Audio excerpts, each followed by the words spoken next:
Hiya. There it is. Alright, the big red button has been pushed. Welcome back, everybody. This is the Natives in America podcast, and this is your host, Benjamin Wan. And with me, as always, is my co-host, Sky Anton. What's up? There he is. What's good? What's good? How we doing? I hope we're doing good. I hope everybody out there is doing good right now. Like this holiday season, and I don't even know what that means. It kind of means, I guess the big ones are here upon us. Because there's holidays all year long, but they say, oh, it's the holidays now. Yeah, it's a blast. Rounding off, kind of. Yeah. Well, they're kind of consecutive too, right? Like big one, then New Year's, and I think New Year's is a big one too. Yeah. Who's New Year's? I guess we'd say.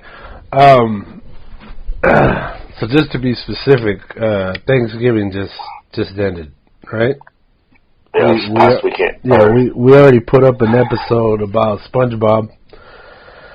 Well, it wasn't even about SpongeBob, but we used his imagery in the beginning because it's like the article used SpongeBob, but then it turns out it's really not about SpongeBob at all.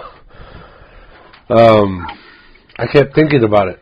I kept thinking about that episode and the article, and I keep going back to me saying, oh, I don't want to say another word at the end. I'm going to sound like I'm more full of shit.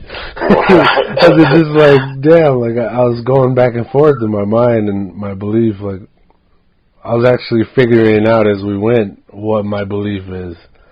Yeah. Because apparently I'd never really given it any hardcore thought. So to begin on this one, I'd say I've given this one a lot more thought. And Sky, again, has graciously brought us another article. This one's from the New York Times. And I'm going to read the title, but again, because Sky brought it, I'm going to, as I believe you had looked at a couple, and then you brought this one up, right? Mm-hmm. I had made like a mental note of one. It was the title that dragged me in because I kept finding like a lot of like tips, a lot of bullshit, like how to make these menus. It was a lot of like preparation for the meal of Thanksgiving. Is what I got a lot of, and I was trying to like just look for information. Yeah. But, I wanted to find something that I really talked about it all. The origin of this holiday, and it does provide a lot of info. So yeah.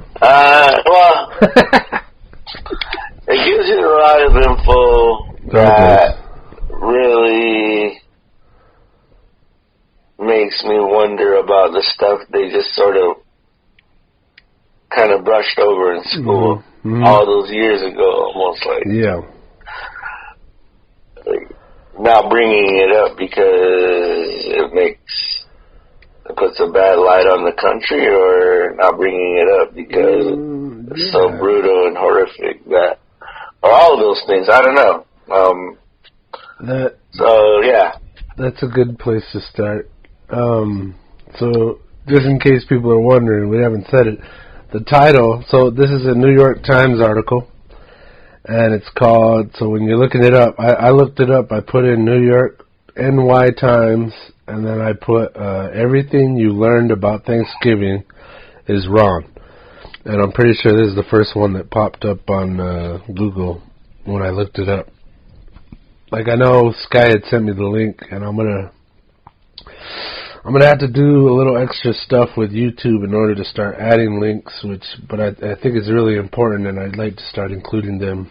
I know I keep saying that, but it's like, damn it, like, when I finally went to go do it, it said, hey, you gotta join a group, and offhand, I hate joining groups, like no, like, oh, I gotta join, well, screw you then.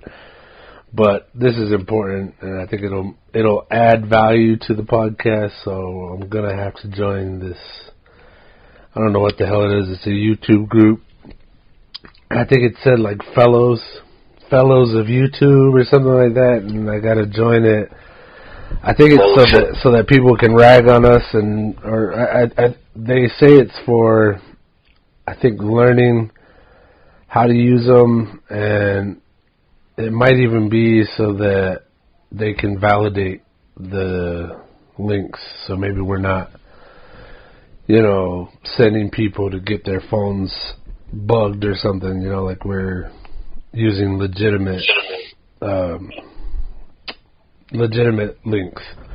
So anyway, back to the article. Everything you learn about Thanksgiving is wrong. So this is basically our Thanksgiving episode, and I think every year we're going to be doing something like this. We'll have like a Christmas episode, a New Year's episode, and Thanksgiving. I think even occasionally we should do other holidays. Like you and I have a birthday really close to Valentine's. Well, yours is extremely close. Mine is just kind of close. It's a short month. Yeah. I kind of wonder if that's why me and you get along. Like, I'm not a huge believer in astrology, or not astrology, but like the zodiacs and their influence on our lives. But I've met random people, or people that I really knew nothing about, and turns out they were born the same day as I am. And we got along really well, and it wasn't like, oh, we got the same birthday, let's be friends. It was more like, wow, this guy's really laid back, and I like talking to him. So I don't know how much weight people put on this thing. I'm gonna tell you right now, I don't put that much weight on it, but I've had the question mark raised in my head, and I always enjoy that. It gets you thinking, well, that's interesting. I always I think I say that too much. That's interesting. Like, I've been given shit about that. Like, oh, that's interesting. But I say it a lot, and when I say it, I mean it. It's something kind of gets my mind. Like the way I think. Like, I kind of feel sorry for anybody who has a conversation with me, because mid-sentence I will wander off in my mind and start exploring possibilities while I'm talking to people. Like, my mind just goes off, like off into the clouds. Like, they'll say something that I think is, oh, that's interesting, and then my mind goes there, and I start exploring it, and then sometimes I stop and go, oh, wait, sorry, what? Like, sorry. I don't know if that makes me a bad person or like a horrible conversationalist. It definitely means people will get upset while I'm talking to them, but it's how my mind works. Yeah. So you already said that this article caught your attention. Was there anything in it that kind of validated why you came to this? Because you saw the title and you're like, hey, this is probably something I want, that I'm actually looking for. And then, as you read it, was there anything like right off the bat where you're like, "Damn, this is why I chose this article"?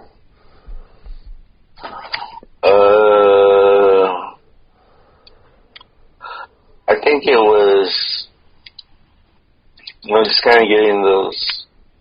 Well, my first thought was just the picture that they used for the cover, or for the. I think it's a famous painting. Is it? Yeah. I don't know the artist or the name of the painting. It says. Oh yeah. Jenny Augusta Brownscombe. The first Thanksgiving at Plymouth. I looked at, yeah. I looked for other paintings. Similar. I just searched famous Thanksgiving paintings, and I found this one, and I found another one that depicted that imagery of what they sell for the holidays. Yeah. It was just funny. I mean, not funny, but it just how there's all these different facts that just kind of that were not what they teach in school. But the biggest thing that stuck out in my head was the painting. And then I thought about, like, you know, everybody seeing this painting, and it's, again, and I'm not tearing down the artist, but I'm tearing down, you know, how the artist didn't really show it from, maybe from the indigenous perspective, or even represent them in the painting, because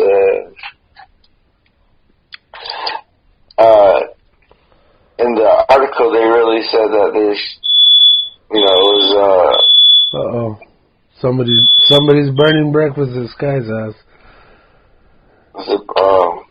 That's good, they got it. No, but it was Lincoln that declared it a holiday and kind of formed it to be a...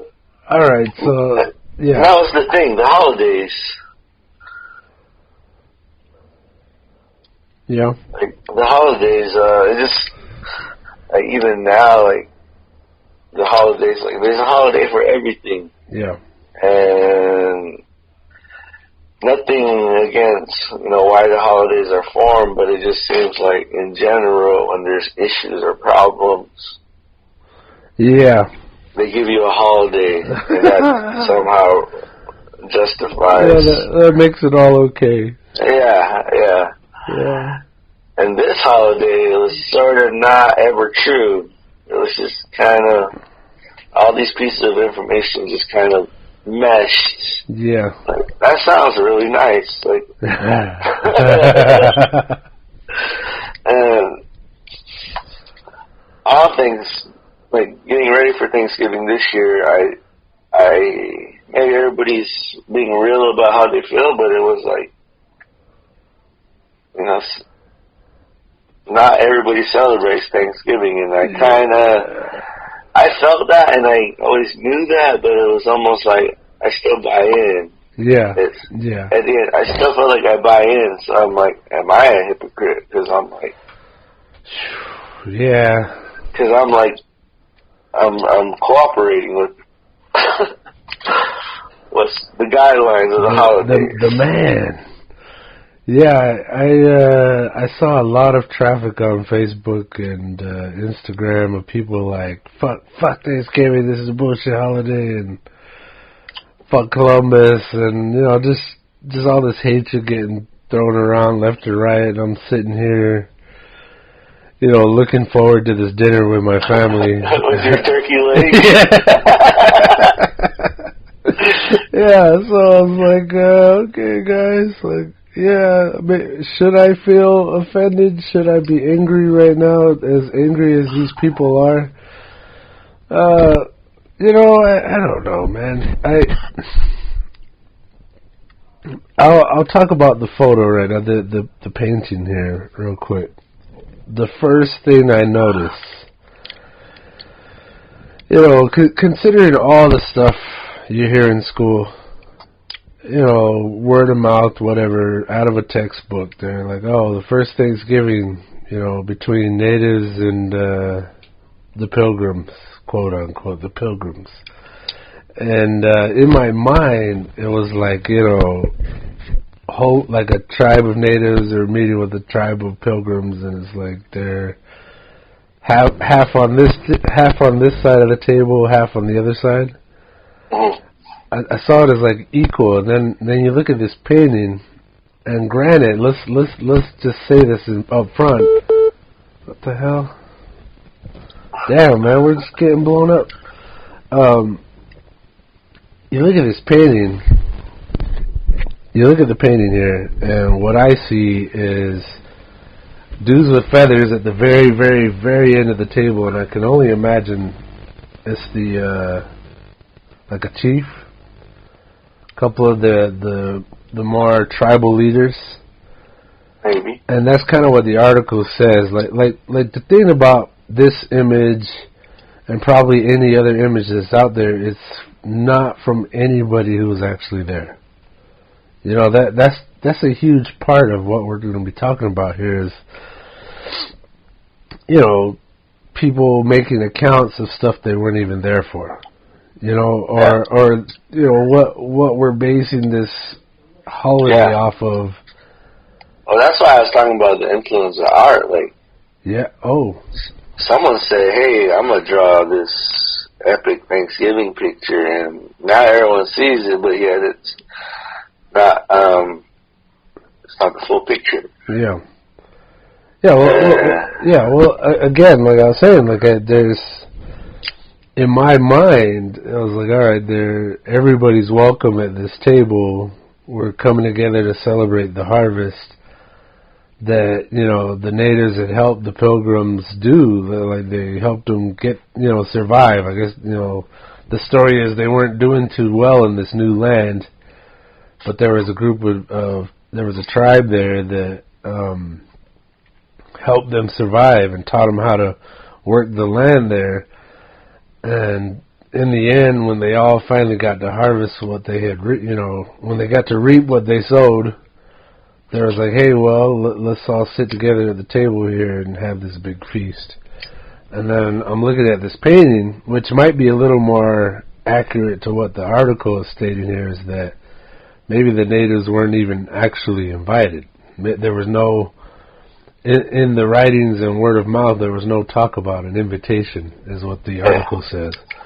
And in this painting, you see there's maybe 2 or 3 natives at the table, and then the rest are sitting on the ground off to the side.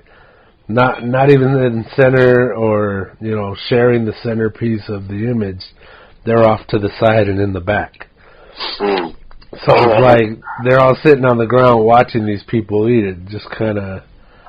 I like that it captures this like unequal, not so welcome image of it does produce a little, I want to say a little closer to reality, but you know, who knows? I don't know.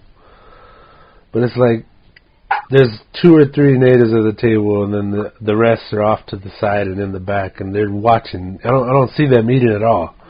They don't have a spot at the table. They don't have plates in front of them. They're just, you know, watching people eat. Yeah. And the whole table is like filled up with pilgrims. And the natives are at the very end, and that's it. And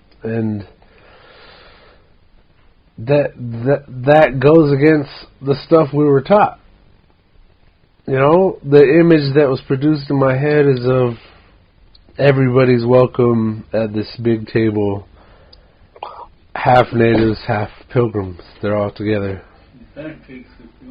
Cool. And so yeah,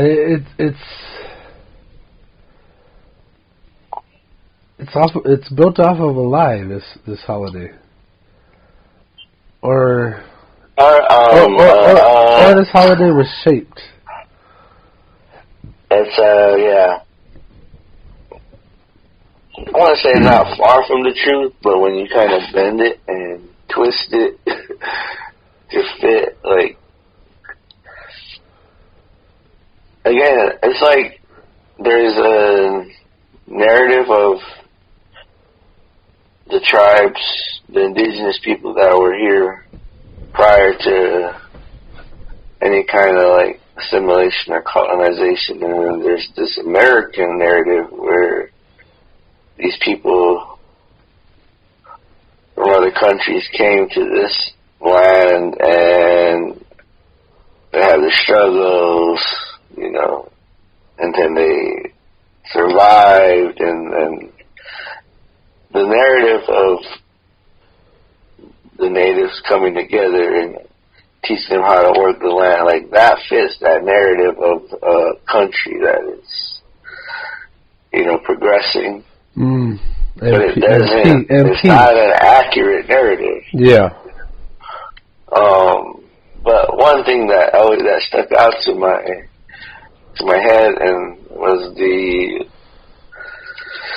said there's predictions that at at this time when there wasn't some sort of time when they ate together, it was like, they said there was 90 native in attendance, and yeah, I said that was almost a double of, and they said it wasn't even, the Pilgrims didn't call themselves Pilgrims, they called themselves separatists. So, I don't know, I mean, that was Pilgrims, what they say, hey, we're going to call them Pilgrims. Yeah, way later. When we're designing this holiday, because the holiday sort of, it's kind of what covers, it's kind of what holds the lie intact. Yeah. It's the fact that it's a holiday and we all celebrate it. Kind of like what I said, like, I'm native and I'm not, and I'm eating turkey and I'm, like, am I contributing to the problem? Am I part of the problem? Am I responding correctly? Like, it's just, a lot of things came to my head, but it said that the 90s, that was almost double of what there was of the separatists or pilgrim. So, if the painting, if there was it'll be interesting, and I was thinking about it, so if there was a painting that showed an image of a place where there was just more natives than non-natives, and I just kept not replaying history, but just sort of like making it up in my head, like, because it said that the natives brought some deer. Yeah. I think it said like 5 deer, and yeah. I was like, maybe we just happened to be chilling at the same time they were chilling. Yeah. And they didn't have a lot, so we were like, nice, come chill with us. But, I mean, I guess in the narrative of like, trying to understand both, like, and I see that now, like, there's still this struggle of, this is our land, and then this is also this land you weren't using, and I'm gonna take it and use it, like, you know what I mean? Like, there's still that struggle, and it was almost like,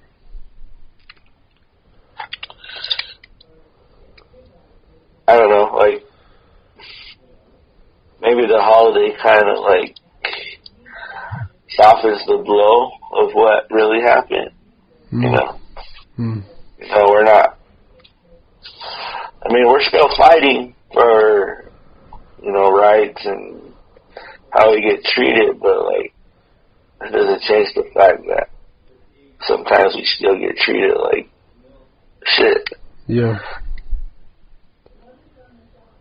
So, yeah, I mean, that painting was, like, not, like, there's been not an artist to say, no, this is how it really looked. I mean, I guess I would like to challenge any native artist to redo that painting, and from our perspective, because, I mean, I think that's the power of art, and,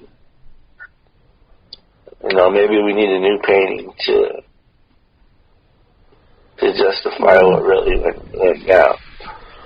Well, again, the problem with that is it'll still be by somebody guessing at what happened.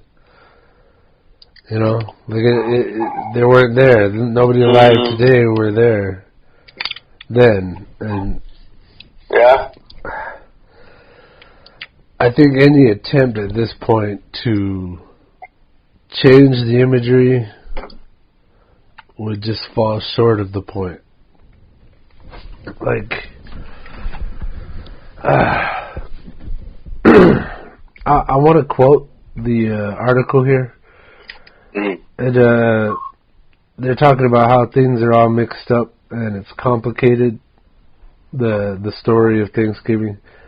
And then the article says, blames school textbooks with details often so abridged, softened, or out of context that they are ultimately made false. Children's books that simplify the story to its most pleasant version, or even, and then it goes on to quote, or to describe certain television specials. It says that they are not only misinforming a generation, but also enforced a slew of cringeworthy stereotypes. So you're very right when you say paintings, the power of art. When you're talking about the power of art, like a very strong, powerful image that comes to mind is the one of Lady Liberty. And I'm not talking about the metal lady outside in New York. I'm talking about this French painting depiction of this powerful woman leading, like calling for her people behind her to charge. And it was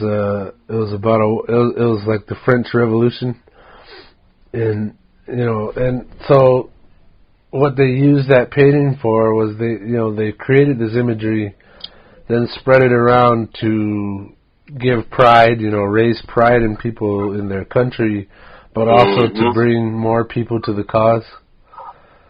So like a lot of people could get behind the painting or the imagery of this powerful person or woman or these people fighting for what they believe in. And again, the painting that we're looking at here is like, all right,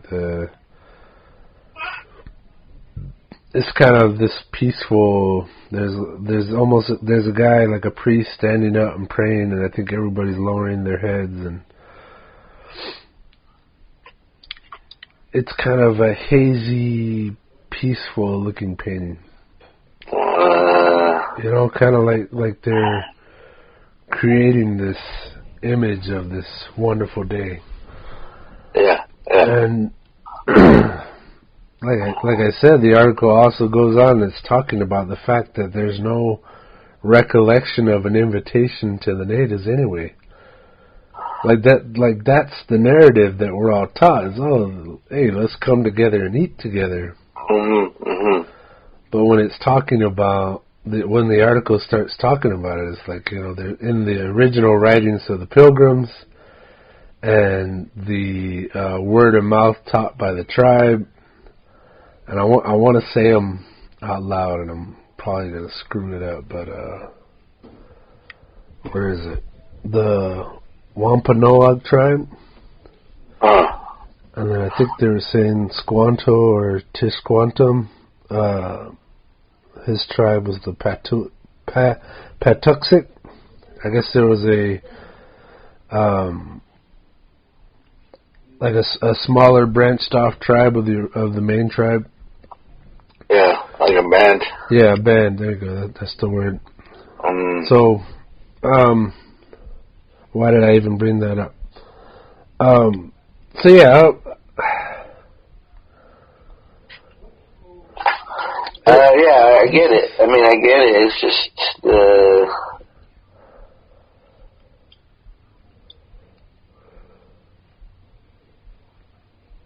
I guess like Thanksgiving now in the current state of what it means now versus what it's supposed to mean. Yeah. What does it mean? Like. I'm going to say this. When Thanksgiving comes, it's like, all right, days off is a time for me and my family to gather, to come back together, spend some time together over a big meal that we look forward to. Like, let's tear this food up. It's even food we don't really eat year round. It's like this special meal. And like, I'm not really eating going, here's to those pilgrims and those natives. It's more like, here's to us gathering together now. And in the beginning, we as a family, we do a toast and we talk about what we're thankful for. And usually what comes up is like, I'm glad we were able to make it here. I'm glad we have, good enough health, I guess. Yeah. We're healthy enough to be standing here, and I'm glad that we have the kids. Like, I'm glad that we have enough to eat, that we can, you know, like that's my family tradition there. Is like we're gathering, we're having this meal, and then we start off, before we eat, we start off with a toast, and it's just like, this is what I'm thankful for. And we go around the table and say it, you know, I'm glad you guys are here. Glad we still have our health. Like, we have yet another year where our parents are with us, and we're thankful for that. You know, we're glad we have the kids with us, and again, we're glad and thankful that we have enough to eat where we could, you know, produce this meal. Mm. And, you know, and it's like a thankfulness that we cook together. You know, like Thanksgiving for me is really just gathering time. You know, this was a certain kind of year, and now we're here together. And we're thankful, you know, all right, now we're thankful for it, and we cheers and we eat, but like,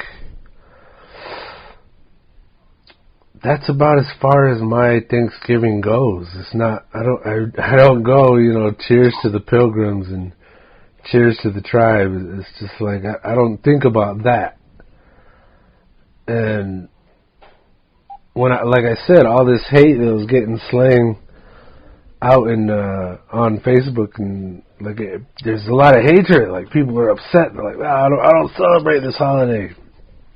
Screw this holiday. Like, or they'll say that, and then they still have a meal a couple days later. Like, they don't do something on the day. Like, there's all this rebellion, you know, and hatred, and there's still sore feelings, and it's like, all right, well, yeah, this some really horrible stuff happened.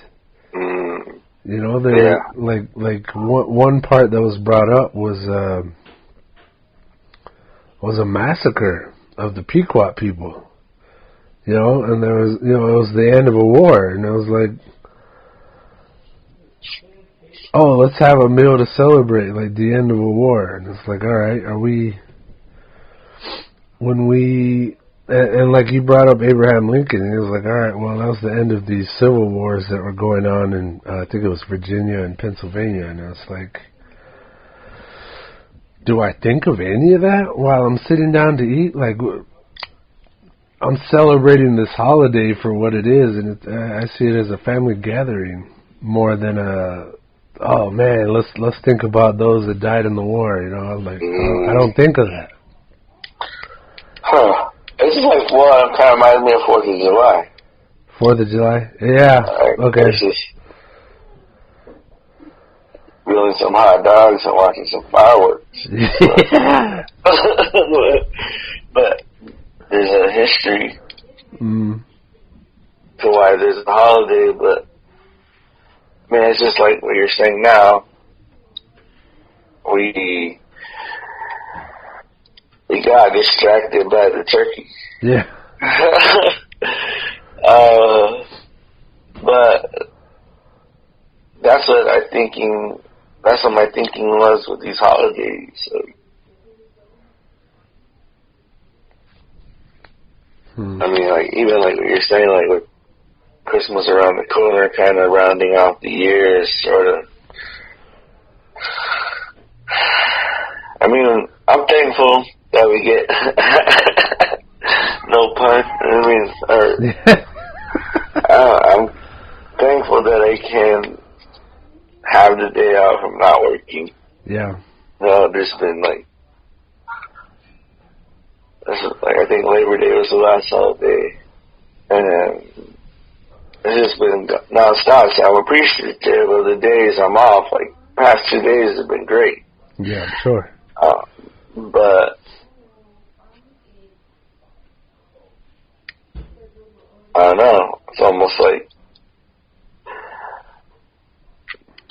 almost too much thread to follow. Like, there's this. Yeah, I'm happy because I got some days off because I'm spending it with my family. Family's important, but then this is holiday that I'm also conflicted with because like I'm connected.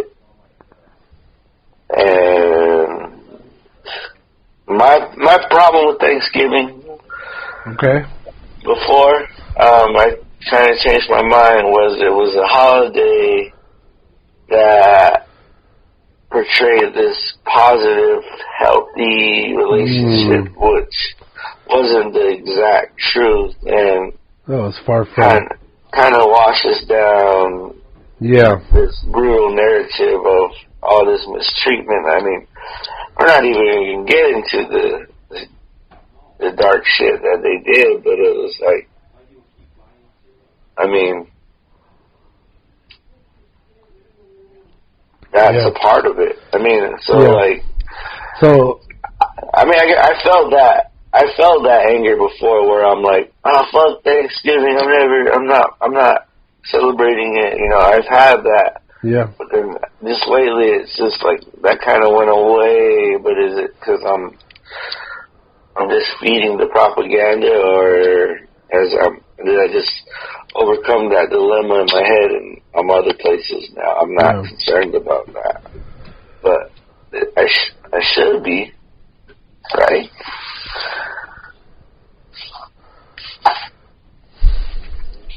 I mean, I don't know. I like what you said about the fact that this holiday kind of washes over a lot, kind of lessens the problems, which maybe is really what's going on in the textbooks. You know, like somebody who's misinformed and just takes everything they learn at face value might go, oh, well, I don't know what you natives are pissed off about. We've been cool since Thanksgiving, you know? Like, you know, that started us at peace, and we've been at peace ever since. Like, somebody who is misinformed and, like I said, just believes whatever they're told, like what we're told in textbooks, you know, everybody in school, anybody learning in an American school would learn, oh, you know, there's peace in the valley now because we ate together once. You know, and ever since then, we've been eating same time, harvest time, and that's it. Like, there's no problems. I don't know why all you natives are so mad. You know, like there's that problem. It's a problem. Yeah. So, like you said, I don't know what to think. Does it make me a hypocrite that I celebrate? I don't even. Like I said, I see it as a chance to gather with my family, and we're not really celebrating. Like there's a tradition of a turkey. We had a turkey. And again, in this article, they're like, you know, there's not even a mention of a specific bird at the meal. Yeah. If it is indeed the meal they're talking about, you know, it's like there's. Really, it's talking about fowl, game fowl, like game birds, and no even mention of a turkey. But now this poor bird is getting murdered like a motherfucker every year. It's the formation of a tradition. Yeah. Oh, I'm sure. Maybe even somebody trying to sell their shitty bird at some point. I don't know. But I do feel though that is the problem. It's like washing stuff away. Like I even hear there's talk that in certain schools in the South they're, you know, trying to retell history the way they see fit. You know, and that's the biggest problem. And I'm pretty sure we've mentioned this before, like on previous episodes, like last year, season 1, we did the Native American stigma, and what we were talking about was how there's an imagery issue, you know. And this is the same thing. It's washing away the blood that, you know, is there. There's blood on people's hands over this history of this country. This entire country is built on blood and bloodshed and war. And, you know, and we've said it, the conqueror writes the history. And what usually happens, and it's happened over and over again throughout history, when one nation comes into contact with another and they fight in war, the ones that lose, their history gets as erased as possible, and then the people who won the battle, they get to say whatever the hell they want to say about it. And the farther down the timeline goes, the more misrepresented and washed away the true history becomes. It's like like the article says, it's getting softened, it's getting abridged. It's not accurate at all. Well, like you said, it's teaching the kids. It wasn't that bad. And like as far as textbooks go, like I feel like, we had a history class in high school on the reservation. We had a history class, and I think I want to say we had like a Native American studies class, or maybe there was this short section in our history class where we covered Native Americans in it, and it was very light and uninformed. Like a couple of tribes were mentioned. There's hundreds of tribes in America, but there was just a few of our local tribes that we hear all the time, Yeah. The Navajos, the Apaches, it's like it barely grazed the surface, and I even felt like that was a disservice to us. Like we're being told about ourselves by not us. It's like they're like, oh, this is who you are. I read it in a book. This is who you are, and that's kind of a huge problem everywhere. Like one thing that drives me nuts the most is when a non-native comes up to me and starts, going, oh, well, you should know this about yourself because I read it in a book once, or I heard a story once, and this is you, this is your history, like, you should know this. And my insides cramp up and turn, and I grit my teeth and I go through this experience with this misinformed person that thinks they're informing me about myself. Mm-mm. And that's kind of what happens in these textbooks. And I have to say, in high school there was, this is the textbook version, this is what it is, and as a kid you go, okay, all right, you do the paperwork, you answer the questions, and then you move on with your life. And when you go to college, it's completely different. It's a little closer to the truth. Not entirely, again, still, who's telling the story here, but they pulled a lot less punches. And I was just talking about this the other day with my mom and my sister. I had a humanities class, and in the humanities class we went culture to culture of people who were brought here and people who were here, and the problems that came from the spreading of the U.S.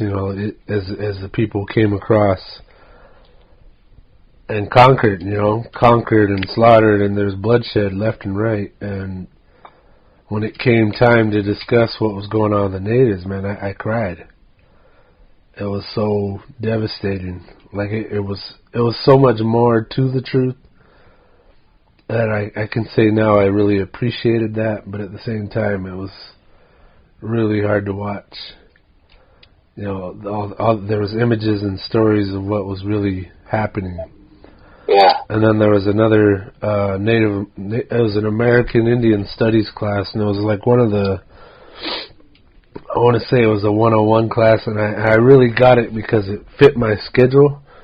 I didn't really plan on going like, oh, I'm Native, I got to go to the American Indian Studies class. It was like it fit my schedule. It fit part of my, I guess, my path to about the bachelor's degree. Mm-hmm.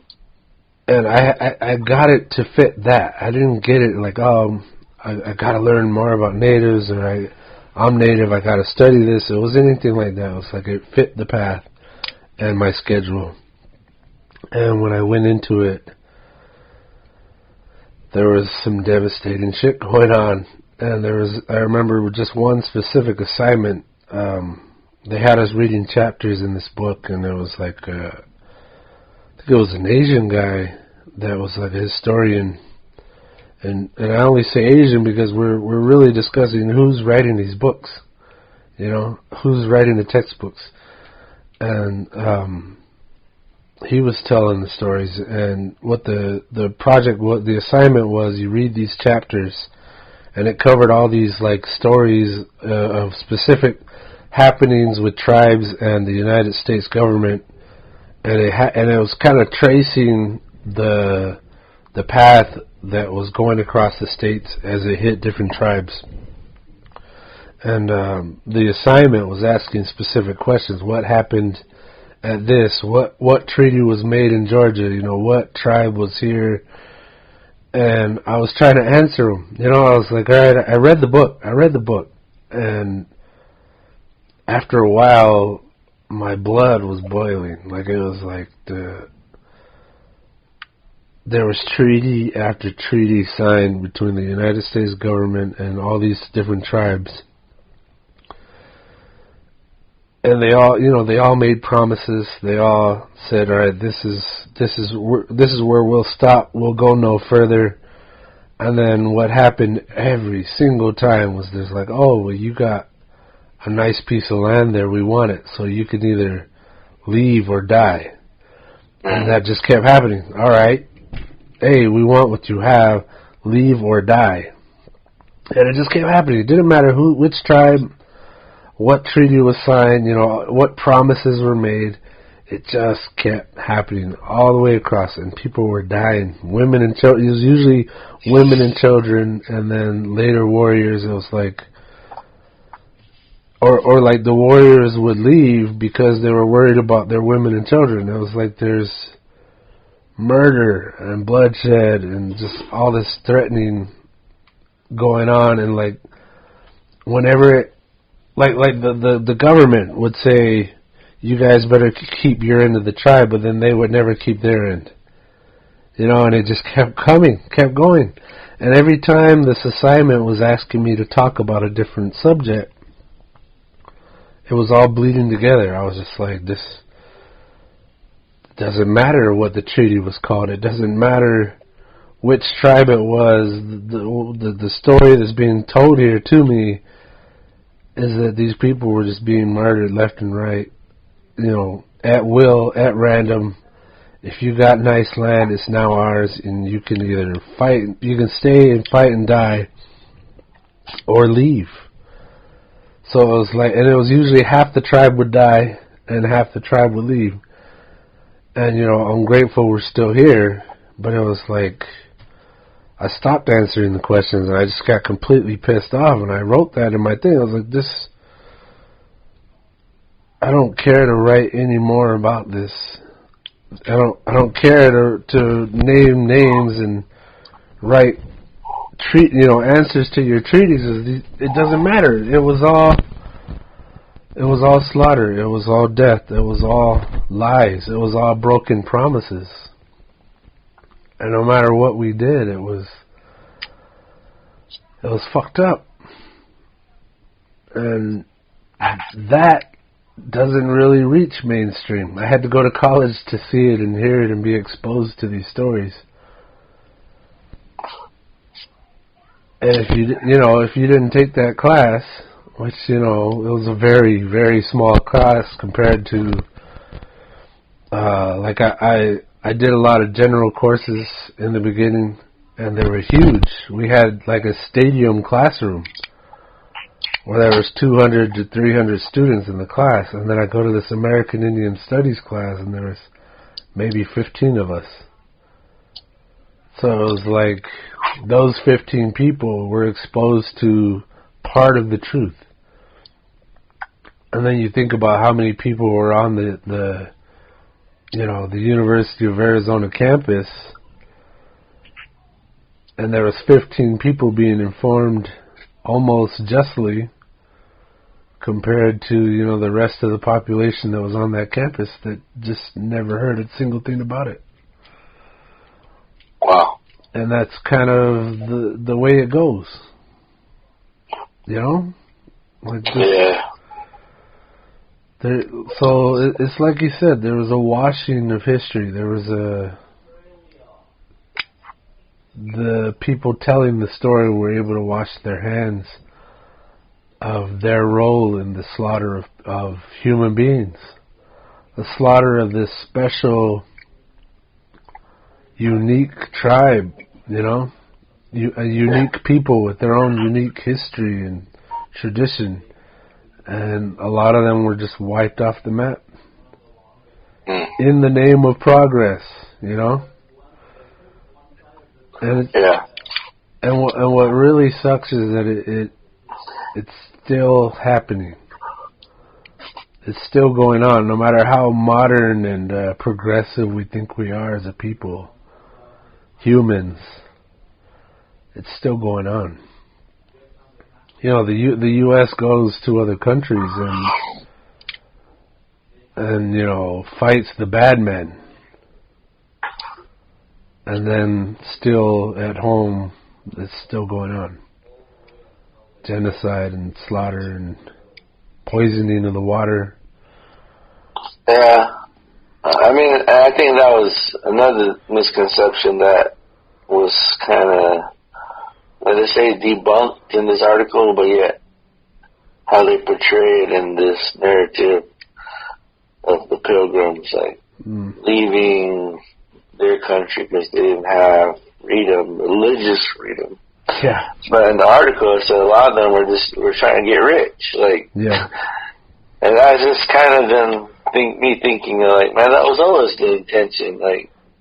Yeah. Like, no matter what. And even with the manifest destiny that was later to come, I still fits the attitude of, like, I see value in this place, no matter, regardless of who it belongs to, I'm going to take it. Yeah. Brutal, I mean, at any cost. And has nothing to do with a higher power. It's me wanting to get rich in this time. Mm-hmm. And I don't know, I guess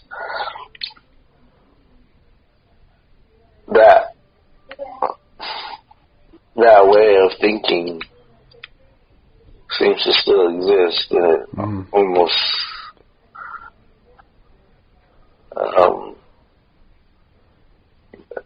you said capitalism. I was just thinking that right now. I mean, but it feels like the sickness of capitalism. It feels like that. The birth of it. Yeah. Yeah, it's hardcore.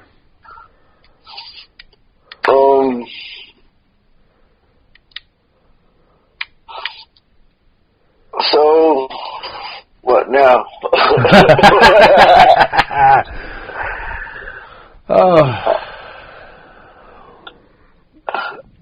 Let's see. Well, I think we've covered what we can in the article here.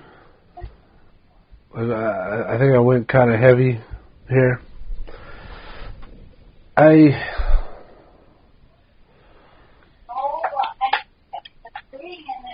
What became a talk the other day with my parents, or I guess my mom. My dad doesn't really have talks. He kind of just hangs out and does his thing, watches TV.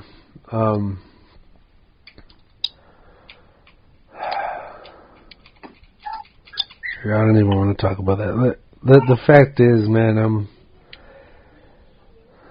I was told once by a buddy of mine, he's probably listening, he told me that I've given up the fight. Because I was talking more about peace than revolution. You know, fighting the government, and trying to overturn it. Like, I mean, we've talked about it in Border Patrol with the Border Patrol episode. Oh yeah. How you're like, hey, I'm an American citizen. You know, you pull up, they're like, you guys all American citizens? Like, yeah. Let us through, you know, let them pass. Yeah, we're American citizens. And at the same time, it feels dirty to say that, you know, every time you go there. And at the same time, it's like, all right, I've gotten the Border Patrol in a whole big huff when I said, oh, I'm done with them. Yeah. You know, it's like, oh, what? They didn't answer correctly. What do we do? Shoot them? Should we shoot them? You know, it was this big huff. They go, oh, we're done. They just kind of looked at each other like, They didn't say yes. What do we do? And then my buddy, I think we were talking about. Well, I'll just say my buddy, and he knows who he is. I think I was asking him what his end goal was. Like, I think the question comes up, and maybe I'll pose it to you: is if you had the magic wand, and I'm stealing this from Joe Rogan because he brought this up to somebody like that. If you had a magic wand to fix everything, what could fix this? Because to me it's a holiday, and like I said, it's a time where we've all agreed to gather. You know, it's for me and my family, it's a family gathering. We're not celebrating a war. We're not remembering the dead. You know, we're not going, oh, here's to those faithful people back in the day.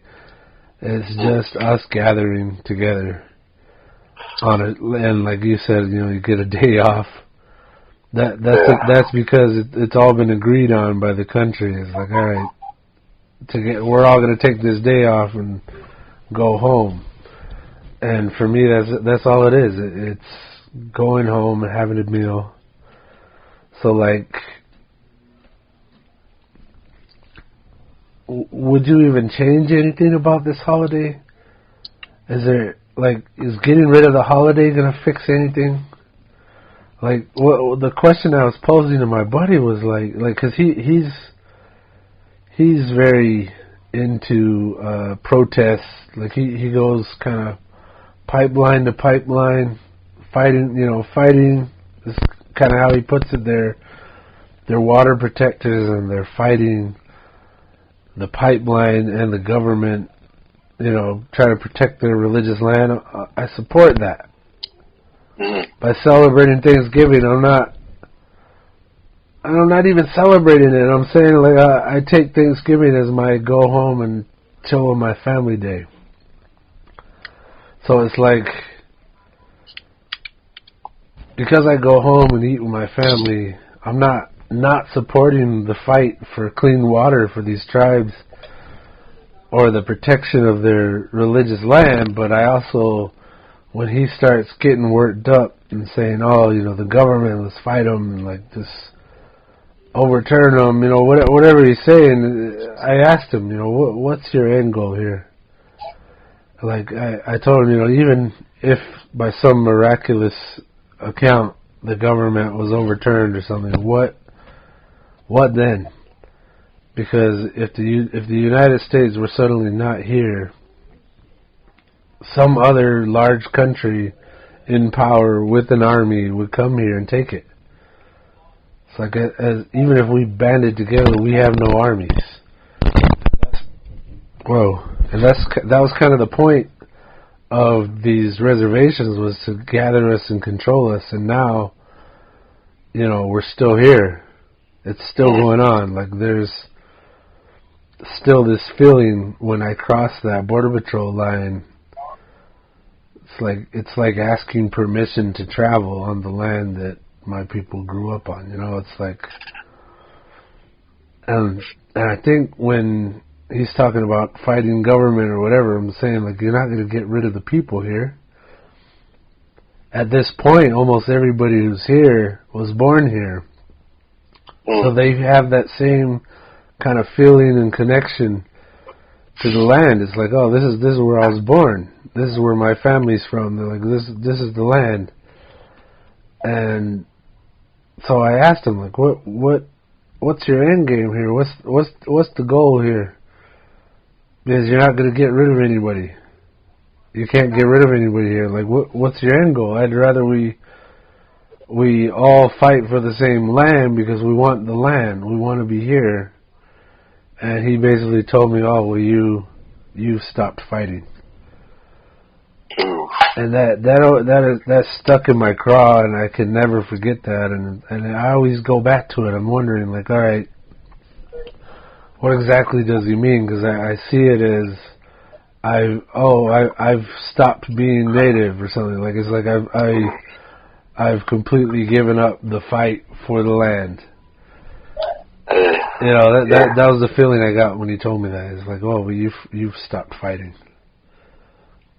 And so, like, what do you think about that? Like you said sometimes you feel hypocritical celebrating Thanksgiving, and like all the people in general were saying on Facebook, like, oh,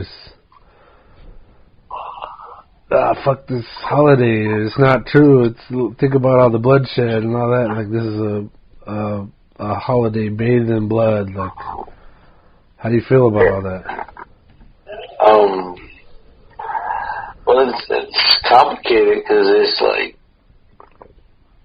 3 or 4 generations that have been dragged along for these Thanksgivings, and so like there's, not to put it all on Thanksgiving, but there are those, like you said, like maybe family traditions or, you know, that symbolic meaning that it's only applied to who you are versus you're not really celebrating why it's there. You kind of have your own interpretation and your own. But then I also think of that the word protest. Like, there's a lot of ways to protest, and sometimes I feel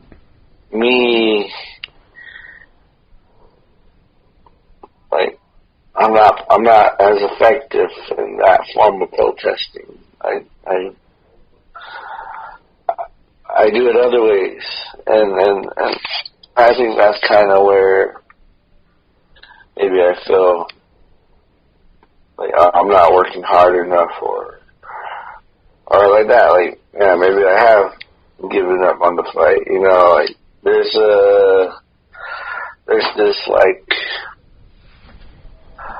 And I'm just kind of talking about it now, like what that holiday kind of portrays and what it kind of like represents of this meal and kind of like resolve and even the meal itself, like now where like once it's over, it's kind of like we're full, we're done, we survived up until this time, but it's, I don't know, it's like, why do I feel, I guess maybe if I could change that feeling of like let's have the meal and let's still think of ways of how we can change the misconception of, you know, everything going on. Cause I mean, what if it was like you said, like get rid of Thanksgiving? What would that solve? Will that solve anything? You know, but I don't know. It's just maybe it's because Thanksgiving directly ties to Native people, but it was just sort of. I don't know. This one's, it kind of reminds me of the mascot thing, you know, like. Yeah. And you know, like I I guess, how we're getting controlled and how we're getting portrayed. Like, none of us are, well, I guess after the protesting are, but maybe there's not enough people forming an alliance against the holiday, because everybody's kind of like doing it separately, or at least, I don't know, we throw a meme out there, or we throw a fucking tweet out there, or put a hashtag on something, and in our head it justifies something, but does it really, you know? Yeah. So, like, you know, what are some realistic solutions I can do to kind of resolve this, I don't know, I want to say sellout, but this, like, I don't feel guilty, but, like, if I really look into the meaning of Thanksgiving, you know, I might not be so eager to scarf down some stuffing, you know. I don't know. Yeah. It's like all this propaganda that I kind of got to cut through just to enjoy the meal. But is that worth it, you know? Yeah. Well, what I see is a lot of people still angry, still hurt. Which, don't get me wrong, I hurt. I get angry all the time over, well, there's a lie. There's a general lie that people accept. There's an ignorance, like a willful ignorance. Mm-hmm. Like, oh, it wasn't that bad. Or you know, well, my relatives, my ancestors didn't do that. They didn't take part in this. You know, or you know, oh, we peacefully got this land.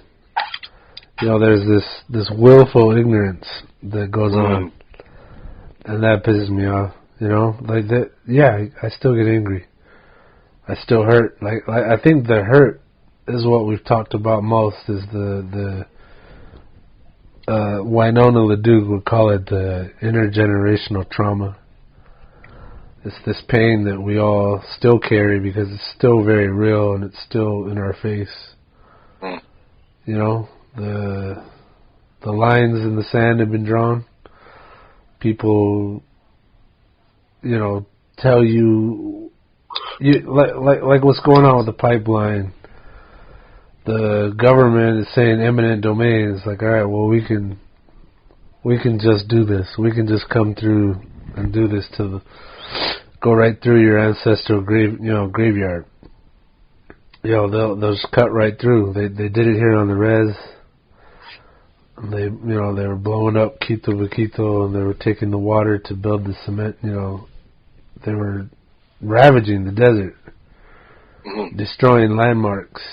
You know, tearing through places where we buried our dead. And it was to erect this, like, stupid-ass fence that's never worked. There was already a fence before they built the fence, you know? Like, there was already a fence before they built the fence. And that fence didn't work. But they're going to do it again because they used imagery and whatever else. They said, oh, that's the enemy down south. And we had to protect ourselves from them, so they convinced this large group of people to back it up, to go through with it, and let them put all this money into it. You know, money that we all contribute to. And then all the while they're committing, once again, more atrocities. You know, just blatant disregard for life and history and tradition and... So that's still going on. I'm pissed off about it. But am I going to go lay down in front of a tractor or something to try and stop it? I didn't go. I didn't show up one day. You know, I didn't go protest. Does that mean I'm a willful agreeer? Do I agree to what's going on? No, absolutely not. I even bring it up on this podcast to say, you know, if somebody's listening that doesn't know anything about it, Maybe they'll hear it. You know, like I bring this up all the time. The news didn't even cover half the shit that's going on. They're not covering it now. They didn't cover it then. You know, these pipelines that are tearing through people's lands, it's not being covered. It's being willfully ignored. And you know, maybe the real fight is to inform. You know, the people have chosen to not celebrate this holiday, and then they choose to write about the true history. And I'm like, okay, well, good on you. I even learned something. Like, all right, great. Now what? Like, where do we go from here? And when I was talking about that magic wand, I don't think I even let you answer. It was like, what can we do to fix it? Because it's been done. And as long as we're still kind of, you know, second-class citizens here, it's still going on. It's still ongoing. There's still trauma being done. You know, we go to that checkpoint, that border checkpoint, and we're on trial every single time. You look suspicious because you look brown. You know, we're in our own fucking backyard, our own neighborhood, our ancestral land, and we're being questioned usually by, you know, white people. There are all types of races on these teams, but it still has that feel. You know, under the same flag. You know, and when it's happening, that's traumatic. And it feeds the pain that we already, you know, that we're born with. We have to learn about the history. And then you carry it. Like you are automatically a part of this painful history. Which I think is, you know, what feeds that whole intergenerational trauma. It's like you're born with no idea what's happened. You're born, you know, kind of clean of it. You have no attachment to this, like, besides your blood. There's no, you know, you don't wake up. You're not born and you're angry. You come out of the womb and you're angry. Like, oh, fucking government, you know. Nothing like that. You grow up and you learn the history, and then, boom, you're a part of it. I don't care if you're native or not native, you're a part of it. If you're here, we're a part of it, you know? Yeah. And like, I really do like that you said this holiday kind of washes it. You know, this holiday kind of justifies some stuff. And at the same time, it kind of erases little by little part of that history. And like I said, if you're misinformed and just take everything at face value, you might go, well, why are these guys so angry? Why are they so hurt? We got it all fair, you know? It was all fair. It was all nice and gentle. It was all, you know, maybe a few people got hurt. And really, entire tribes were wiped out. Yeah. To create this country. So it's and then again, for me, my dad went to war under the flag. Both my parents did, actually. Both my parents served under this flag. So even when I handle, like, there was this one time I was at work, and I was working at Home Depot, and they asked if I would go outside with this it's called an order picker. It's basically a forklift that lifts a platform up in the air. And they asked if I would go collect the American flags.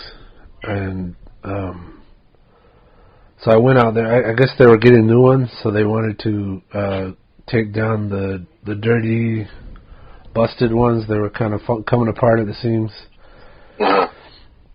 And I went up there, and I was thinking, oh, I'm just going to snap these things off the wall, bring them down, you know, throw them in a bin or something. I'm going to do, you know, it was just a simple task.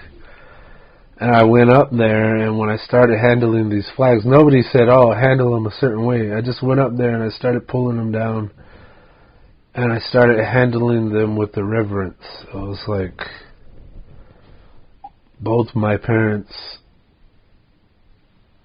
fought for this flag. And this flag is about this land. It's like it's about this country. And I started handling these flags very gently and tried to not let them touch the ground. And I was getting emotional, and I was attached to these flags. And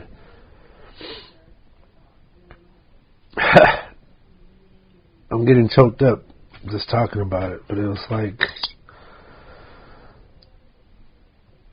on both sides, there's this pain and this history.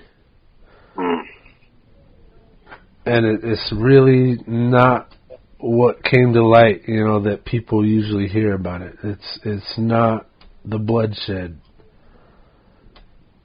It's the picture that gets painted. And Thanksgiving is part of painting that sweet, bloodless picture. It softens the blow, kind of thing. And, I feel like I'm kind of stuck right in between. Because both all the way up to my great-grandparents were in this struggle under this flag, It's like, I don't know what to think. But obviously I feel something about it, Yeah. I was given this task to take those flags down, and it became something I wasn't prepared for. Something I thought, nothing about as I was walking out that door, driving the machine out there. And then when I went up to take them down, I found myself struggling to make sure they didn't touch the ground, to handle them gently. And it was like, what was that about? And I'm telling you, like, man, this is a very, well, like, I'm not informing you, but I'm talking about it. This is a very complicated subject. And when I was asking my buddy, like, what's your end game here? What do you expect to get out of this? And he's like, oh, it sounds like you've given up the fight. And I'm like, fuck, like, I think all we have left at this point is the land. It's something I think we'd all fight for. Like, I dare somebody to come and try to take it, I dare you, come and get it. And I'll die fighting for it. It's like this. That would be my fight, I'd step up for that. But nobody's knocking on my door saying, all right, this is no longer your land. There's no, Yeah. Did I go out of my way and go to these pipelines or this fence and start fighting it? No. But, like, if they wanted to build their pipeline through my yard, yeah. Through my village, yeah. Maybe I should have been out there. I don't know. I remember that was, because I think, and probably through the whole country, not through the whole country, but the whole globe, there's a more dominant group of people harming a smaller group of people. It's just, not to say it's okay, but it's like,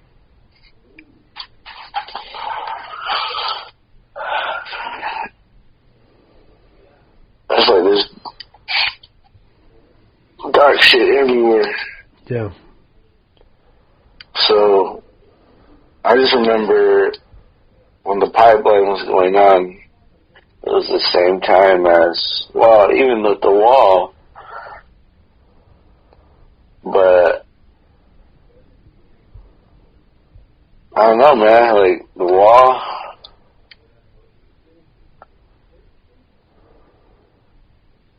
You know, protesting that. I know. I just remember people saying like, "You're going over there." Yeah, there's something closer happening where it's just as brutal, but you know, it's just like there's darkness everywhere. And I mean, not to say I'm not meant to fight the darkness, but it just feels like I'm doing that in other ways. But yeah, I don't know.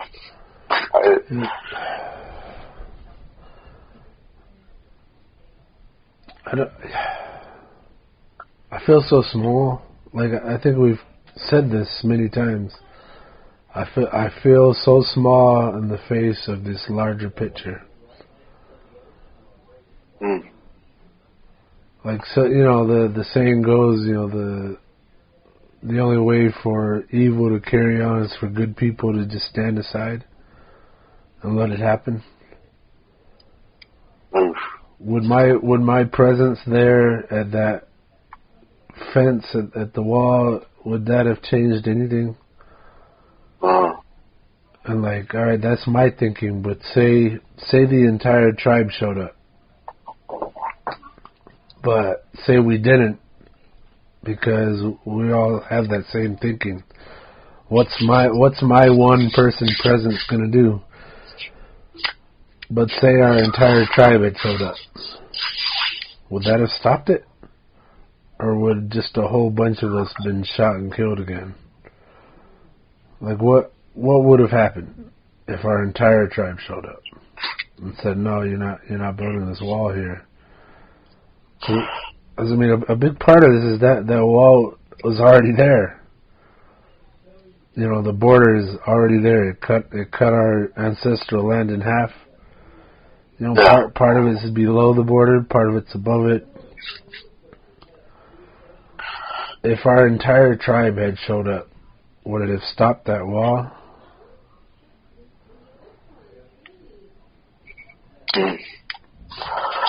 So, like, I don't.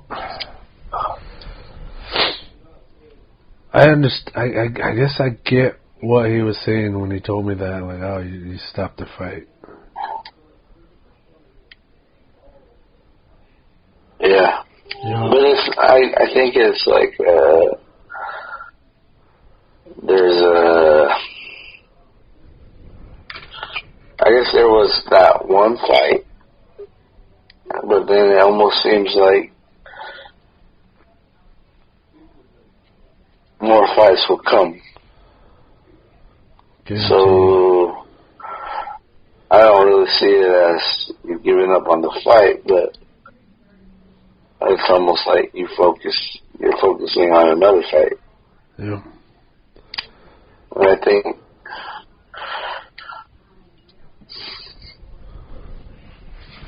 I don't know,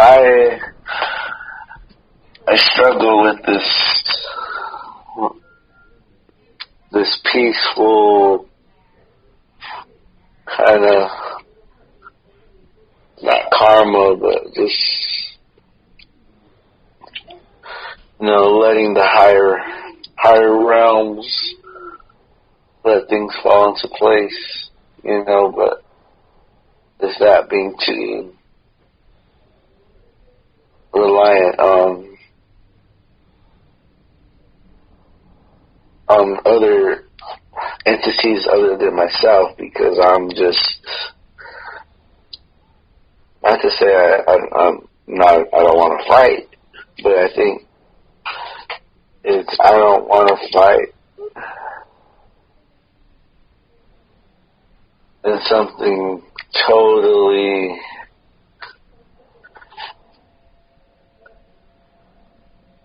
I don't know. Maybe that's the scary part, is by throwing my hat in the, I I don't know. I guess it's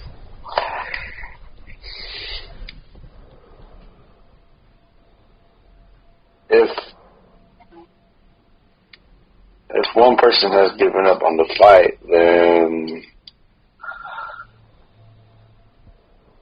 I mean, it's like we all given up on the fight. But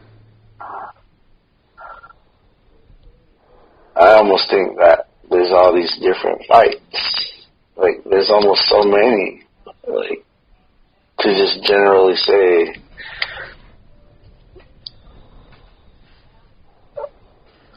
one thing that I don't even want to, like, the fight with the government, the fight with non-native people, I don't know, I don't like this. It's so abstract to pinpoint on certain group or a person or, I mean, how I'm feeling, but it's like there's so many different fights for native people now, you know. And I think of this too, like, and maybe my thinking is wrong because it's just what I've been brought up in and told, but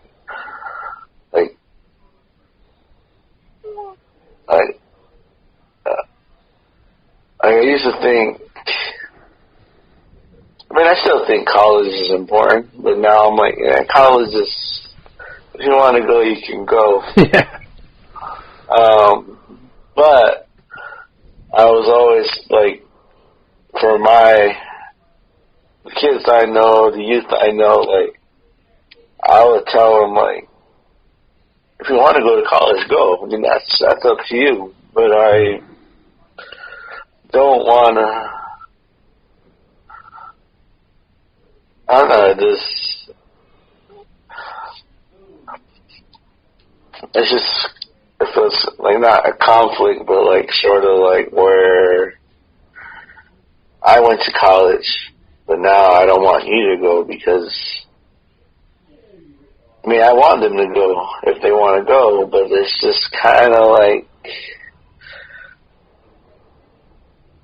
if I'm throwing my hat and saying I'm fighting, which I've always felt like I'm fighting, but I don't know, is promoting college to the youth important? But the reason why I bring that up is because, like, I would never want to tell somebody what's right or what's wrong, what to do, how to go about it. But thinking back on it, not to say I made a mistake by going to college, but I know I, you know, went for the reasons why I went, but, you know, looking back now, I mean, I had to write papers in English, you know, it was like, not assimilated, but very, like, I had to do things by those guidelines. And maybe if there's just more things available for Native people where we're getting the support and like the education we need to fight I guess what people are talking about, or what, because the fight is so, it can be one thing, it could be all these different things. Yeah. And I think in that fight there's a lot of roles and places, and college might help, but it might not be necessary. Yeah. But I think there's not enough at the table to even like decipher. Because I think when they say the fight, you're giving up on the fight, I think it's on one part of the fight. It's just all these other things that follow, you know, that came before.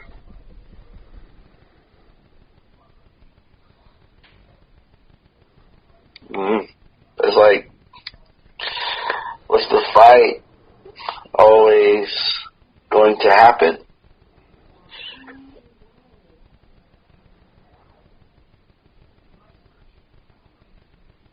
You know what I mean? Like, how this country came about, like what it is now. I mean, back to the Juan thing, but there's no other way it could have came about. I mean, not to say it was right or it's justified, but like,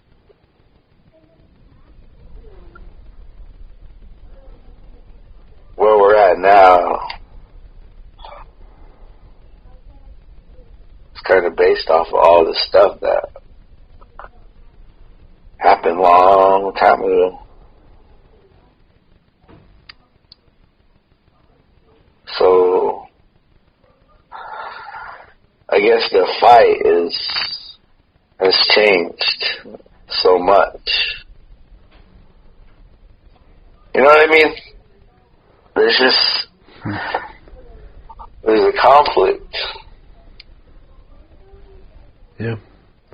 Man, I even think about the federally recognized and the state recognized tribes. Like, tribes had to get their shit together just to, turn in the paperwork to, so like, I mean, what about that? Like, was that a waste of time? Because, that's not a part of the fight, or is it a part of the fight? There's just,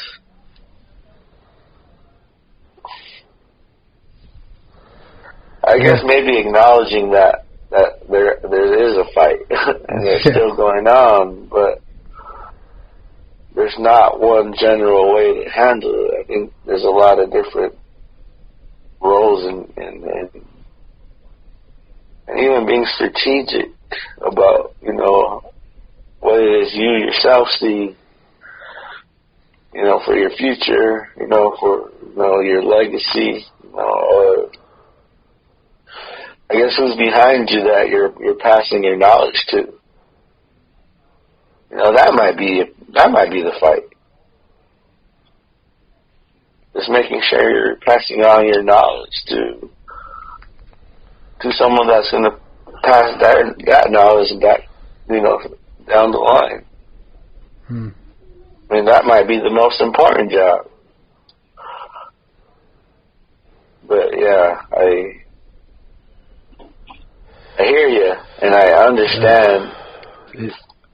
I just ultimately he could have just been trying to get it, get under. It got you thinking. I think that's good too. And I think that's important. It was successful in that. I'll never forget it. It pissed me off, but at the same time, I was like, hey, well, what do you expect me to do? Should I drop everything and go, sit at a pipeline with you? Would that satisfy you? Like, I think trying to satisfy somebody is stupid. Trying to do something to make other people happy is kind of stupid. Like, yeah, like the whole college thing. I went because I thought I was supposed to. I just saw it as the next step. All right, I went to high school, I graduated, now I go to college. I considered going to join the army, but like, I was also convinced by my dad that could be one of the worst things I ever do. And it wasn't even his words, it was him. Seeing what it did to him, that made me not want to join up. And I was like, well, I could join up a different branch that doesn't do that, That doesn't do that, but the way my mom was talking about, I was like, well, you're young, fighting age, they're going to put you on the front line. Like, you're going to be there. I was like, well, maybe that should be my part. I considered it. And like they had two totally different experiences. It was like the administrative side versus actual battle, bloodshed side. I could have done either one, but instead I went to college. I was like, all right, well, that's what I'm supposed to do. And in a way, like looking back, I wish I had joined so that when I came back, I would have had the, like, I'm not even, like, I went back to college years later. Like, I went right out of high school. I did pretty well the first couple of semesters, and I dropped out. I got a job, and then I went back years later, and I did really well. And that was because I had learned discipline, or I got the partying out of my system, whatever it was. It was like I had grown up. And when I went back, I did really well. But like, even after all the education I've had, I really see it as just an experience. It didn't make me.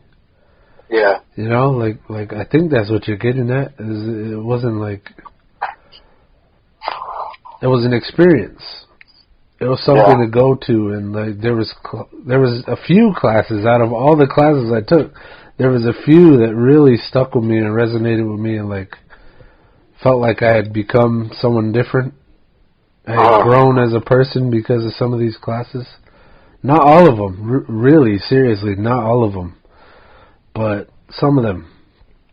And I'm grateful for that, but like, do I want to go back to school? No, not really.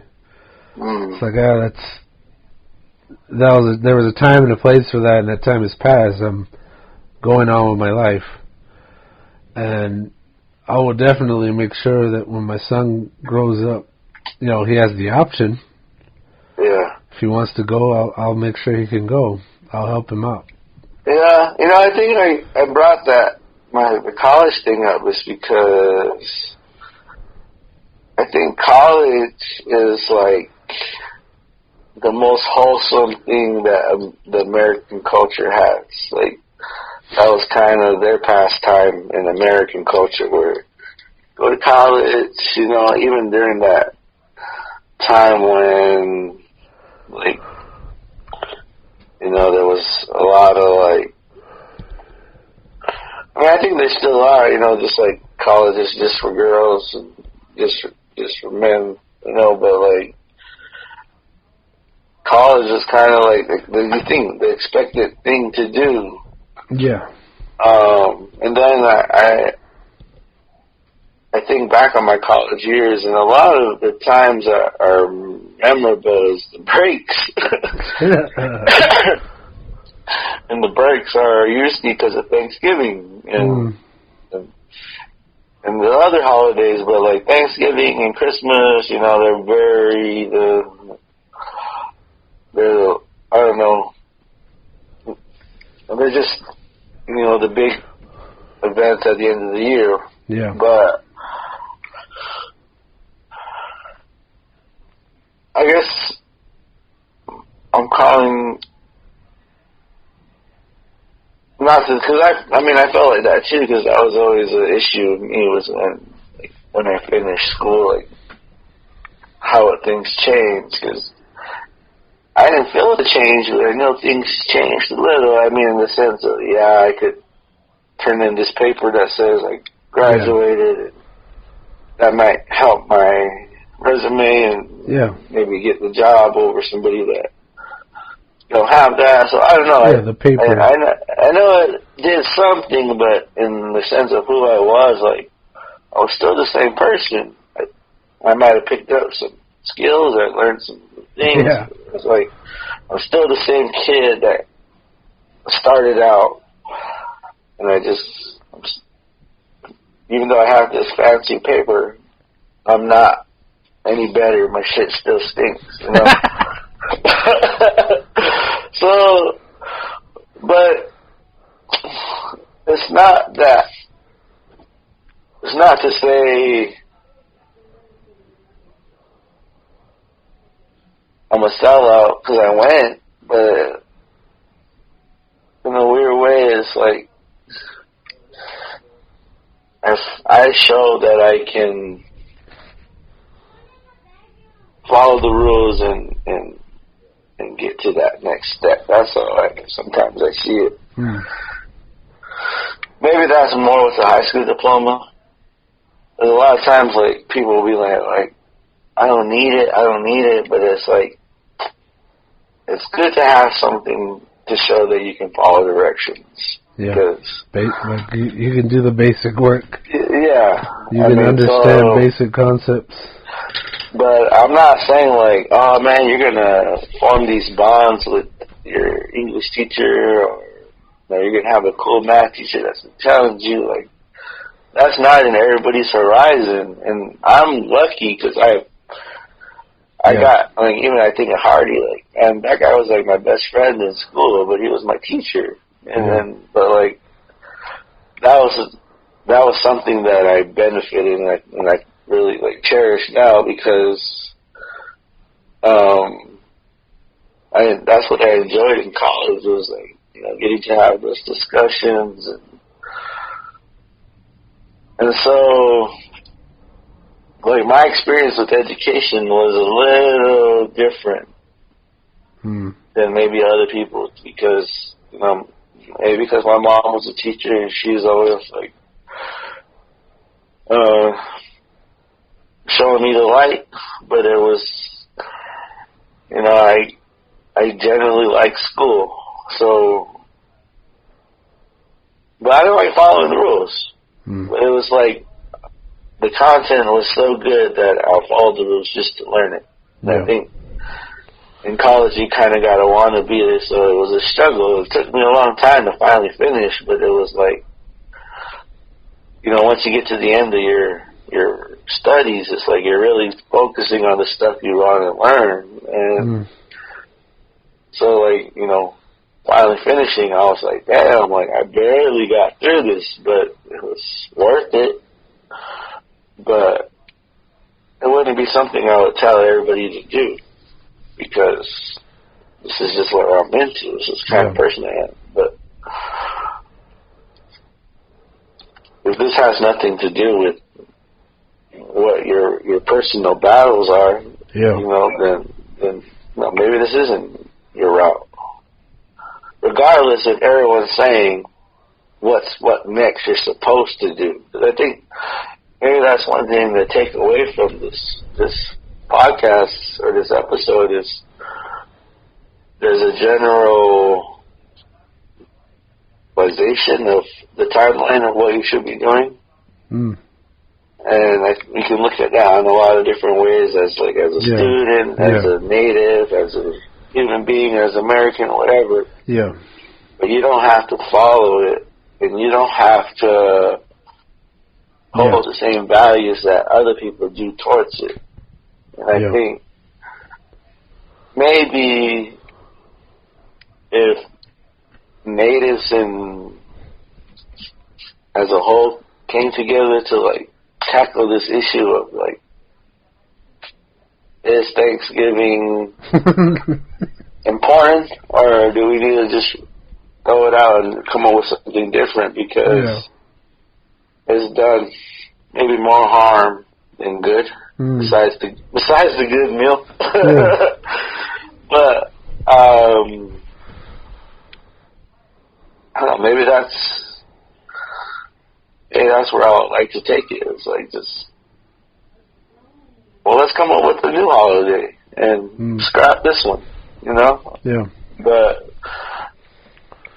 who's the one in charge of the holiday? Or, well, I mean, there's so many holidays. I kind of cracked up. I had never made the connection. Like I heard that this was the Native American Heritage holiday or month, right? Yeah. November. And I didn't even make the connection in my mind, the association with Thanksgiving. And I was wondering if that's what they were getting at. Like, let's give you a whole month. I mean, we set it up. We said it in the beginning, was that whenever something horrible happens, they just, let's make a holiday. It'll make everything okay. It'll get you to quiet down. Yeah, that'll shut you up for a while. So, I guess back on the fight part, like, I kind of wanted to say we won. We're still here. At some point, the goal is to eliminate every single one of us. and they weren't able to. We're still here. That fight was won in my mind, and I like what you're getting at, like doing what you want to do. Take it the way you want to take it. Yeah. And like I said, like some people chose this day to inform people.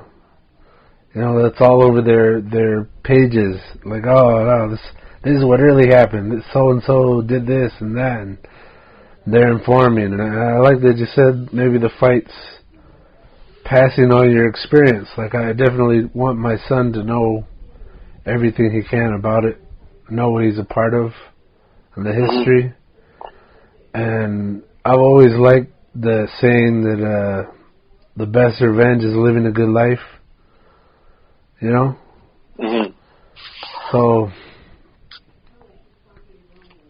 I definitely know that there will be a fight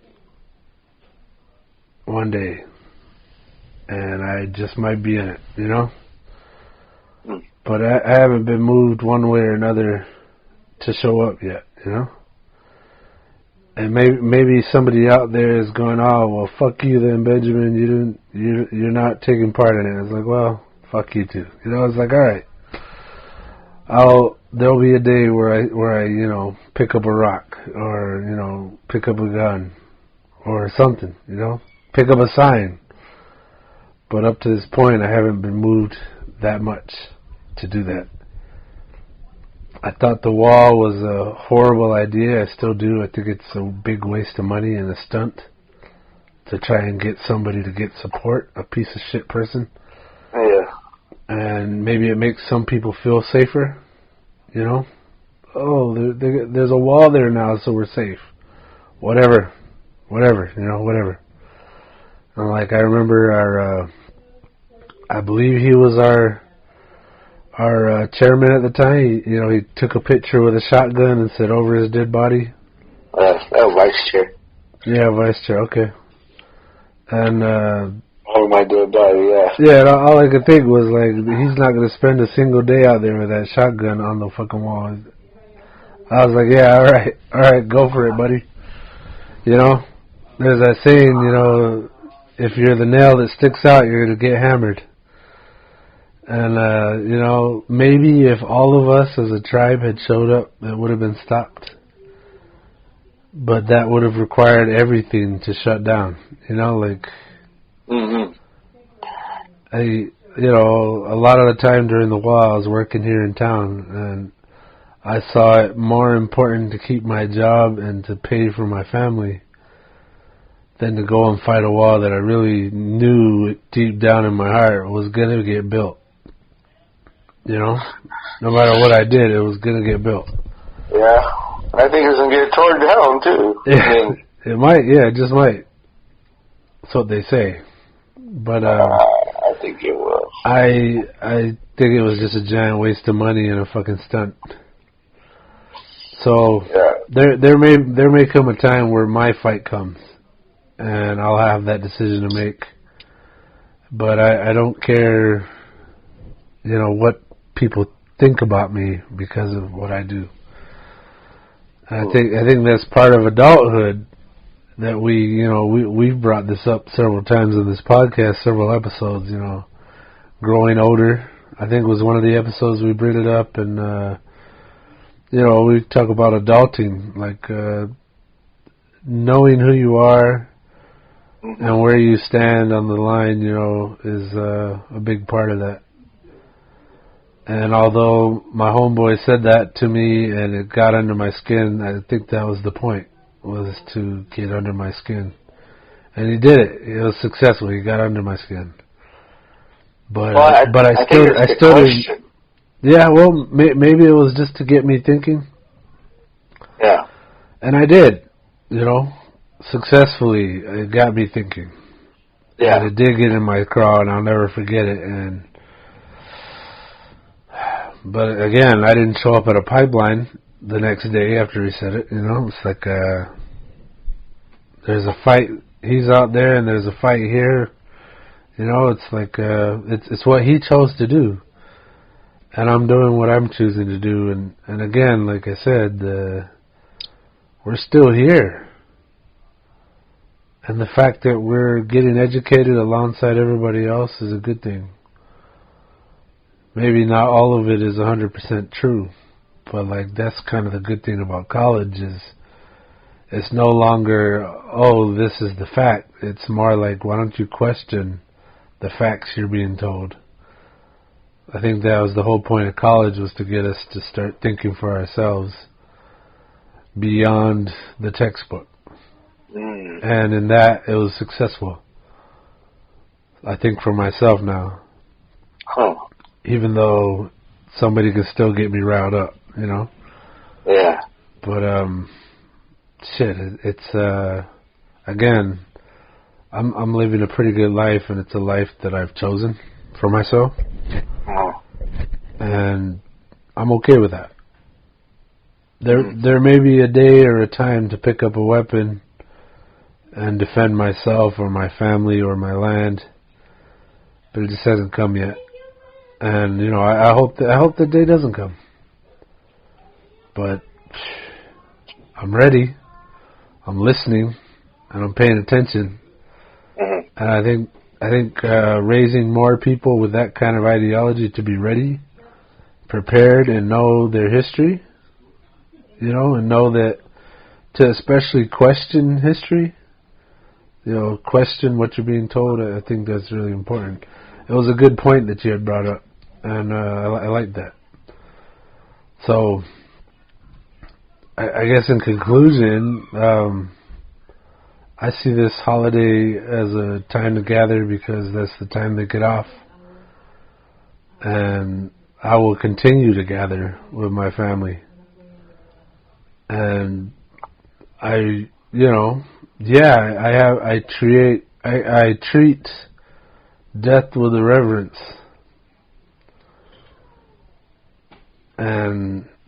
But it's not what I'm thinking about on Thanksgiving.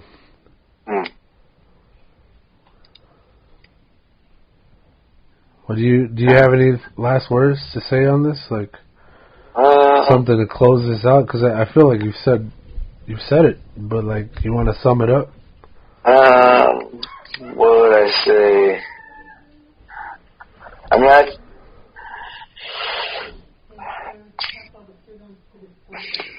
I think the real thing to take away is there's going to be a lot of propaganda, a lot of misinformation that you're going to have to decipher through. But it's understanding and knowing, like, well, I guess what are you willing to fight for, or what are you fighting for in the end of the day? Because I think, and not to make like lighthearted Thanksgiving, but like we're still in it. We're still in it all. So I mean, we don't know what the future brings, but I think it's, if you know who you are, then you'll know how to respond. But I think right now in this current age, there's a lot of different ways to handle some of these big issues. But I guess not falling for the bullshit and knowing, you know, what's real and what's not real. And sometimes you might not get the real from places that are saying they're real, like textbooks, school. I mean,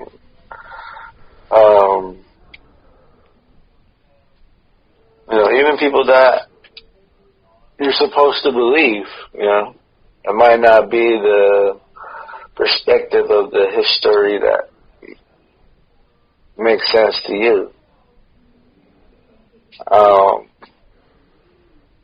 But Yeah, man, this was a weird one. Yeah, yeah, I didn't expect it to go so heavy. We'll keep doing that. But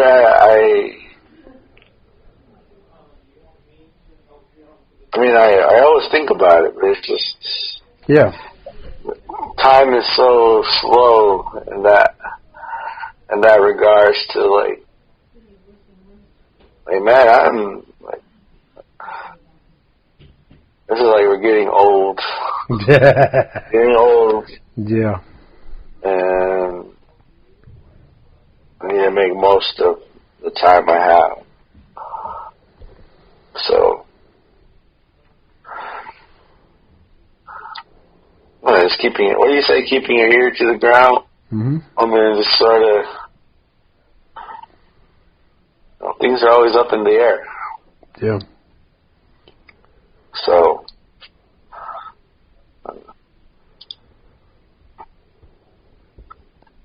celebrate it, don't celebrate it, but I guess have reason to why you're doing what you're doing. Yeah.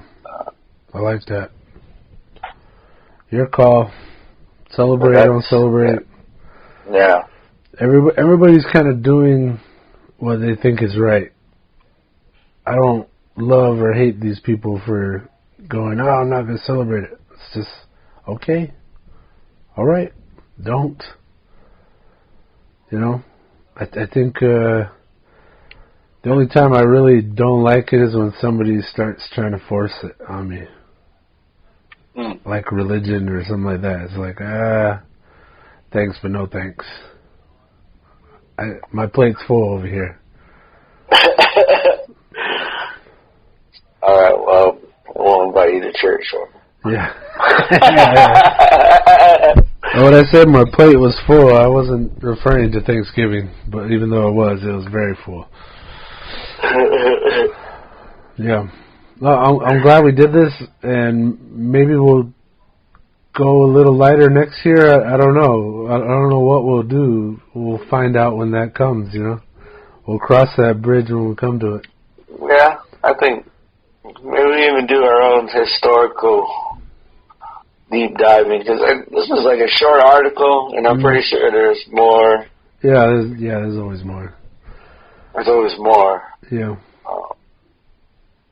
But yeah, like I said with the artwork, I would like to see some. Yeah, I'm gonna, when we release this, I'm gonna be looking for more images about Thanksgiving. More paintings, more whatever. This is the other one, and it's like very like this lady handing the natives like food, and like she's standing up and they're on the floor. It's very that alone paints his own picture. Like, I'm feeding you, poor hapless savages. Yeah.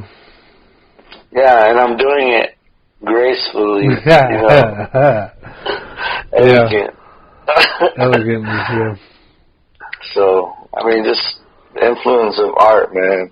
Yeah. It's powerful stuff. I definitely want to include more pictures. Maybe even some.